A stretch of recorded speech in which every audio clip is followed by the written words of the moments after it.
توبہ کے 5 ارکان ہیں۔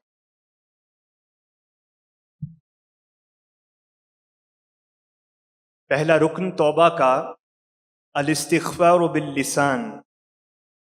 انسان اپنی زبان سے استغفار کرتا ہے، اپنے گناہ کا، معصیت کا اعتراف کرتا ہے، لغزش کا اعتراف کرتا ہے، معصیت کا اعتراف کرتا ہے، پھر اللہ رب العزت کے حضور معافی اور بخشش کا خواستگار ہوتا ہے۔ اب ہم نے توبہ کو توبہ باللسان ہی سمجھا ہوا ہے، ہمارا کل دار و مدار توبہ کا استغفار ہے، جبکہ حضور شیخ الاسلام فرماتے ہیں یہ توبہ کا محض ایک رکن ہے۔ اور دوسرا رکن توبہ کا الندم علی ما عمل من العصیان، کہ جو امر غفلت کی وجہ سے صادر ہو گیا، جو گناہ غفلت کی وجہ سے، جو لغزش غفلت کی وجہ سے صادر ہو گئی، اس لغزش پہ انسان دل میں ندامت محسوس کرے، پشیمانی محسوس کرے، انسان گلٹی محسوس کرے، انسان کو شرمندگی ہو کہ میں نے گناہ کیا، مجھ سے خطا سرزد ہوئی، میں نے اللہ رب العزت کی نافرمانی کی۔ عزیزان محترم، ہمارا تو یہ حال ہے کہ گناہ پر گناہ پر گناہ کے ڈھیر لگا دیتے ہیں، مگر دل میں ندامت ہی نہیں ہوتی، پشیمانی نہیں ہوتی، شرمندگی تک نہیں ہوتی۔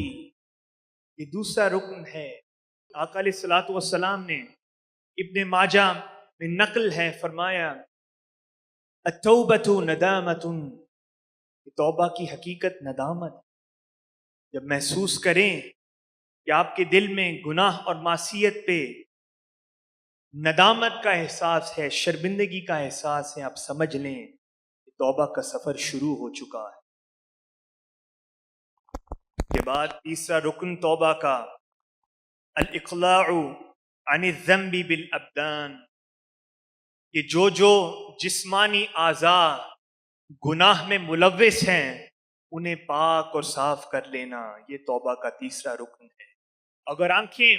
گناہ اور معصیت میں ملوث ہیں تو آنکھوں کو پاک اور صاف کر لینا، یہ توبہ ہے۔ اگر ہاتھ، کان، پاؤں گناہ میں ملوث ہیں تو انہیں اس گناہ سے پاک اور صاف کر لینا، یہ توبہ کا تیسرا رکن ہے۔ جب تک یہ مراحل آپ عبور نہیں کرتے اس وقت تک توبہ کا سفر پورا نہیں ہوتا۔ چوتھا رکن عزم ترک العود بالجنان، پھر جب زبان سے توبہ کی، دل میں شرمندگی محسوس کی، اور پھر جسمانی اعضاء کو ان گناہوں سے پاک اور صاف کیا، پھر حضور سیدی شیخ الاسلام فرماتے ہیں کہ جس گناہ اور جس لغزش اور نافرمانی کے فعل کو آپ نے چھوڑ دیا ہے، اب دل سے آپ نے عزم بھی کرنا ہے، پختہ ارادہ کرنا ہے کہ پلٹ کے اس امر کی طرف واپس نہیں پلٹے۔ پختہ عزم کر لینا ہے، پختہ ارادہ کر لینا ہے کہ اب اس امر، اس گناہ کی طرف ہم نہیں پلٹیں گے، ہمارا رجوع اللہ کی طرف ہے، اس گناہ کی طرف نہیں ہے۔ ہمارا رجوع اللہ رب العزت کی ذات، اس کی رضا اور خوشنودی کی طرف ہے، اس گناہ اور اس معصیت کی طرف نہیں ہے۔ اور پانچواں رکن توبہ کا المہاجرۃ عن سیئ الخلان، جو صحبتیں، جو سنگتیں، جو انفلوئنسز آپ کو اس گناہ کے سرزد پہ معمور کرتی ہیں، انفلوئنس کرتی ہیں، اثر انداز کرتی ہیں، ان صحبتوں اور ان انفلوئنسز سے ہجرت کر لینا، سفر کر کے پلٹ کر چھوڑ دینا۔ ہجرت کر کے ان صحبتوں کو چھوڑ دینا جن صحبتوں کی وجہ سے یہ انفلوئنس گناہ کا پیدا ہوا،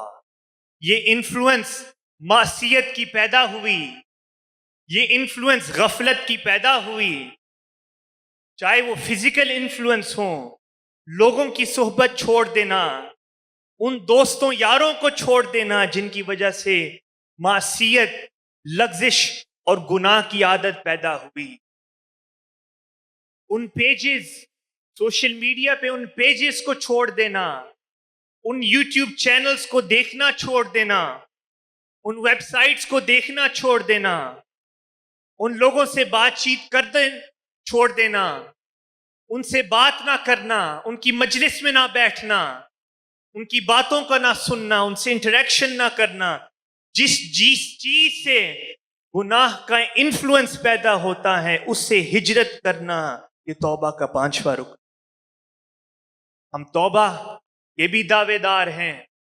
توبہ کا بھی دعویٰ کرتے ہیں، مگر بدقسمتی یہ ہے کہ یہ ارکان پورے نہیں کرتے، اپنی صحبت اور سنگت،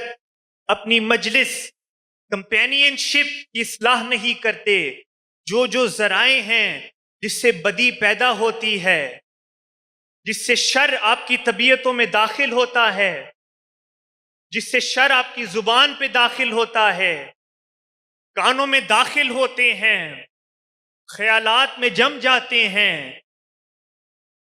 وہ ذرائع جن کے ذریعے غلط طور طریقے، آداب، انداز بیاں، انداز گفتگو پیدا ہوتے ہیں، ان ذرائع کو روکتے نہیں ہیں مگر توبہ کا دعویٰ کرتے ہیں۔ جب تک انسان